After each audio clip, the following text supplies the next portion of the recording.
வேதாந்த தேசிகர் காலத்தில் ஒரு சம்பவம் ரொம்ப அழகாக பெரியவர் சொல்கிறார். அந்த ஊரில் வேதாந்த தேசிகருக்கு வந்து சுத்த ஸ்வயம் பிரகாசர்னு பேர். அதாவது இப்போ நிலம் இருக்கு, சூரியனுடைய கதிர்களை வாங்கித்தான் பிரதிபலிக்கும். ஆனால் சுத்த ஸ்வயம் பிரகாசம்னா யாருடைய தயவும் இல்லை, தன்னுடைய முயற்சியாலே, தன்னுடைய தவத்தினாலே, தன்னுடைய சிறப்பினாலேயே அந்த சிங்கம் போல அந்த நிலம், அது சூரியனை போல பிரகாசிப்பவர்கள்னு பொருள். வேதாந்த தேசிகர் அந்த மாதிரி அவருடைய. ஆனால் ஒருத்தர் இந்த மாதிரி சுயம் பிரகாசமாக இருக்கிறவளுக்கு எதிரிகளும் இருப்பார். பெரிய சுத்த சுயம் பிரகாசம் தெரியாதாக்கும் இவரை. என்னமோ இவர் கூப்பிட்டா மகாலட்சுமி ஓடி வந்துருவா, பெருமாள் ஓடி வந்து பேசுவாருங்கிறதெல்லாம் சும்மா அப்படின்னு சொல்லிட்டு, ஏன் இப்படி 2 பேர் இருக்கான்னா, அப்படி 2 பேர் இருந்தால் தான் இவளோட பெருமை தெரிய வரும். அப்படி 2 பேர் இருக்கா. அந்த ஊரில் ஒரு 40 வயசாயும் கல்யாணம் ஆகாத ஒருத்தன். காரணம் என்னன்னா, பைசா கிடையாது, கல்யாணம் பண்ணி வைக்கிறதுக்கு யாருமே கிடையாது. அப்படிப்பட்டவனை கூப்பிட்டு அந்த ஊரை சேர்ந்த ஒருத்தர் சொல்றார், தபார், உனக்கு கல்யாணம் ஆகணும்னு சொன்னா பொன் வேணும். உன் வயசுக்கு ஒரு 50,000 பொண்ணாவது கொடுத்தா தான் உனக்கு ஒரு பொண்ணு கிடைப்பா. இங்க இந்த ஊர்ல சுத்த சுயம்பிரகாசர் அப்படின்னு சொல்லிட்டு ஒருத்தர் இருக்கார் இல்லையா, என்னமோ அவர் கூப்பிட்டா மகாலட்சுமி ஓடி வந்துருவாளாமே. நீ போய் என்ன பண்ற தெரியுமா, அவர் நிஜமாலுமே சுயம்பிரகாசர்னா அவர்கிட்ட போய் எனக்கு கல்யாணம் பண்ணி வைங்கோ, அதுக்கு பணம் கொடுன்னு கேளு. அவர் வந்து பணத்தை கொடுத்து உனக்கு கல்யாணம் ஆயிடுத்துன்னா அவர் சுத்த சுயம்பிரகாசங்கிறத நான் ஒத்துக்கிறேன் அப்படின்னாராம். இந்த நபருக்கு வந்து வெள்ளந்தி சூதுவாது தெரியாது. ஒருத்தன் தன்னை முடுக்கி விடுறாங்கிறது கூட தெரியாமல் நேராக வேதாந்த தேசிகர்கிட்ட வந்து, சுவாமி இந்த மாதிரி நீர் தான் எனக்கு கல்யாணத்தை பண்ணி வைக்கணும், எனக்கு யாரும் பண்ணி வைக்கிறதுக்கு இல்லை, கல்யாணம் பண்ணி வைக்கணும்னா தெரியும் இல்லையா, தட்சணை கொடுக்கணும், அதனால தட்சணை கொடுத்து எனக்கு நீங்கள் தான் கல்யாணத்தை பண்ணி வைக்கணும் அப்படின்னு சொல்லும் பொழுது, அவர் திருக்காக ஞானி, அவருக்கு தெரிஞ்சு போச்சு ஒருத்தன் ஏற்றி விட்டுருக்கான் வந்திருக்கான் அப்படின்னு சொல்லிட்டு. இந்த இடத்துல அவர் வேற மாதிரி சொல்லியிருக்கலாம். ஆனால் அவர் என்ன பண்ணார், பாவம் இந்த பிள்ளை, அவன் தெரிந்தோ தெரியாமலோ இந்த பிள்ளைக்கு மறைமுகமாக ஒரு நன்மையை செய்கிறான். இவர் தூண்டி விட்டவனை கூட பெரிய தேசிகன் எப்படி பார்த்தார் தெரியுமா, தீமையிலும் ஒரு நன்மைன்னு சொல்றோம் இல்லையா, என்னை பரிசோதிக்கிற சாக்கில் இவனுக்கு ஒரு நன்மை நடக்கப் போகிறது, அந்த நன்மையை நான் அப்படிங்கிற அந்த ஈகோவோட ஒருத்தன் ஏற்றி விட்டுலாம் எனக்கெல்லாம் அப்படிலாம் கிடையாதுன்னு நான் சொல்ல மாட்டேன்னு சொல்லாமல் ரொம்ப பெருந்தன்மையா என்ன பண்ணாராம், இந்த பாரப்பா, நான் எனக்குன்னு எதுவும் கேட்டது கிடையாது, எனக்குன்னு எதுவும் கிடையாது.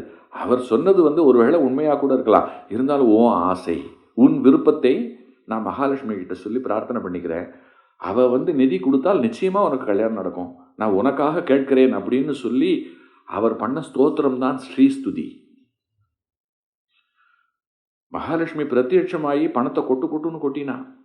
அதுக்கப்புறம் கல்யாணம் ஆனது. அதுக்கப்புறம் அவன் நன்னா இருந்தான்.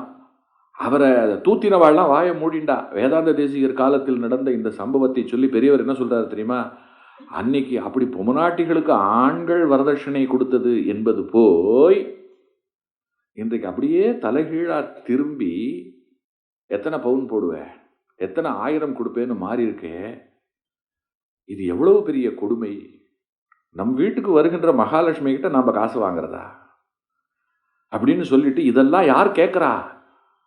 நான் எவ்வளவோ சொல்றேன், அன்றாடம் காயத்ரியை ஜபம் பண்ணுங்கோ, பிராமணா வந்து 3 வேளை சந்தி பண்ணியே தீரணும். நீ சூரியனை நோக்கி விடுகின்ற அர்க்கியம் தான் மழையாக வருகிறது. மழை வரலன்னா நீ விடலை, அவ்வளவுதான். எங்கேயாவது மழை வரல அப்படின்னா ஜலத்தை பிராமணன் விடல, அக்னிக்கு தேவையான ஆகூதியை வேள்விகள் முறையாக நடக்கவில்லை, வேத பாராயணம் இல்லை.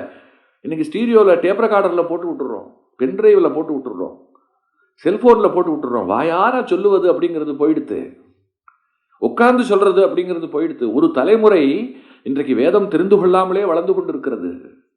இன்றைக்கு கோவிலில் குருக்களாக கோவில் பணி செய்கின்றவர்களுக்கு பெண் கிடைப்பதில்லை. ஆனால் அகாடமிக் டிகிரிக்கு பெண் கிடைக்கல. எதுக்கு கோவிலுக்கு போயிட்டு? நீ வந்து படிச்சிருந்தா நீ வந்து ஐடி கம்பெனியில் வேலை பார்க்கணும், 60,000 70,000 சம்பாதிக்கணும், சொந்த வீடு இருக்கணும், இதெல்லாம் இருந்தால் தான் இன்றைக்கு பெண்கள் வந்து தேர்வே செய்கிறா. காலம் இன்றைக்கு அப்படி ஒரு பெரிய மாற்றத்தை நோக்கி இன்றைக்கு போய் கொண்டிருக்கிறது. அப்போ இப்படிப்பட்ட ஒரு சூழ்நிலை இருக்கும் பொழுது இப்படித்தான் காயும், எங்கிருந்து மழை வரும்? இன்னைக்கு காத்தால கூட அருமைக்குரிய குமுதம் ஜோதிடத்தினுடைய ஆசிரியர் ஜோதிட மாமணி ராஜகோபாலன் ஏஎம்ஆர் மாமாவை சந்திச்சு பேசிட்டு இருந்தேன். அப்ப கேட்டேன், மாமா இந்த தடவை மழை வருமா ஏன்னா இப்படி ஒரு வறட்சியை, இப்படி ஒரு வெப்பத்தை நான் இதற்கு முன்பு என் வாழ்நாளில் பார்த்ததே இல்லை அப்படின்னு சொல்லும் பொழுது சொன்னார், எங்க நாம தான் ஜலத்தை விடுறதை விட்டுட்டோமே. காயத்ரியை ஜபித்து அன்றாடம் அர்க்கியம் விடுவது இருக்கிறதுலவா, அதை நம்ம விட்டுட்டோமே, அது குறைஞ்சு போச்சே. பிராமணர்கள் தங்களுடைய கடமையை மறக்காமல் செய்யணும், சமூக நன்மைக்காக செய்யணும் அப்படின்னு சொல்லிட்டு வேதத்தில் ஒரு குறிப்பு சொல்லியிருக்கு. வியாசர் எழுதியிருக்கார். வியாசர்கிட்ட இதே மாதிரி கேட்டான், எப்பொழுது இந்த உலகில் மழையற்று போகும்னு கேட்கும் பொழுது சொன்னா, கடைசி பிராமணனும் ஜலம் விடுவதை நிறுத்தும் பொழுது மழை நின்று போகும் அறவே. ஆக ஒருத்தர் விட்டு கொண்டிருக்கின்ற வரையில் அது வந்து கொண்டே இருக்கும். கொஞ்சம் தாமதமாகவோ அல்லது கோபத்தோடு வேகமாகவோ ஓடித்து மேட்லி ரோட்ல படகு ஓடி யாராவது கற்பனை பண்ண முடியுமா? இன்னைக்கு அதை சொன்னா கிராபிக்ஸான்னு கேட்பா. நம்ம பிள்ளைகளுக்கு நீங்க அந்த காட்சியை ஒரு 3 வருஷத்துக்கு முந்தி போன வெள்ளத்தை இப்ப பிறந்த பிள்ளைகள் கிட்ட வெளியில் யார்ட்டையாவது காமிச்சா, இது என்ன ஸ்பீல்பெர்க் படமா? சென்னைக்குள்ள வெள்ளத்தை எல்லாம் விட்டு அந்த தண்ணியை பிடிச்சு வச்சுக்க துப்பு இல்லையே. இன்னைக்கு லாரி சுத்தின்னு இருக்கு. ஒரு போன் அடிச்சா வரத்துக்கு 4 மணி நேரம் ஆகும், 5 மணி நேரம் ஆகும். 5000 லிட்டர்னு சொல்றான், விட்டுட்டு போனா 3000 கூட இல்லை. நாம என்ன லிட்டரை கையில வச்சுன்னு முண்டு முண்டு ஊத்தி வாங்கிக்க முடியுமா? என்ன அவன் விடுறதுதான் தண்ணி. என்ன நாம என்னையா கம்மியா இருக்குன்னா அவ்வளவுதான், அடுத்த தடவை நான் கூட்டா வரவே மாட்டேன், எனக்கு அவ்வளோ டிமாண்ட். இன்னைக்கு மிகப்பெரிய ஒரு பிழைப்பாக, ஒரு மிகப்பெரிய வருமானமாக இன்றைக்கு தண்ணீர். 1 ரூபாய்க்கு இட்லி, 10 ரூபாய்க்கு தண்ணி. எந்த ஊர்ல, எந்த ஊரில் 10 ரூபா ரொம்ப கம்மி. ஏன்னா 20 ரூபாய்க்கு முன்னால 10 ரூபா கம்மி தானே இல்லையா? ஏன் இந்த நிலை? வேதம் விளங்கல. வேதம் பாராயணம் செய்கின்றவர்கள் அதன் பிடியில் இல்லை. அதனால ரொம்ப பெரியவர் சொல்லுவார், போற இடம்லாம் சொல்லுவார். யாரையாவது ஒரு பிராமணன் அவர் காலில் விழுந்தா ஒழுங்கா சந்தியாவந்தனம் பண்றியா? அப்பா அம்மாவை சேவிச்சுட்டு தானே வெளியில போவேன். ஒழுங்கா எல்லாத்தையும் அனுஷ்டானம் பண்றியா? எல்லார்கிட்டையும் அன்பா இருக்கியா? துவேஷம் இல்லாமல் இருக்கிறாயா? இந்த இடத்துல ரொம்ப நான் அடிக்கோடிட்டு சொல்லணும், மகா பெரியவரை பிராமணர்களுக்கு மட்டுமே உரித்தான குரு அப்படின்னு ரொம்ப பேர் நினைச்சுட்டு இருக்கா. அவர் பிராமணர்களுக்கு உரித்தானவர் இல்லைன்னு சொல்லல. ஆனால் அவர் எப்பொழுது ஜெகத்குருவோ அப்ப எல்லாருக்கும் தான் அவர். அவர் அதை தன்னை அவர் ஜெகத்குருன்னு டிக்ளேர் பண்ணிக்கல.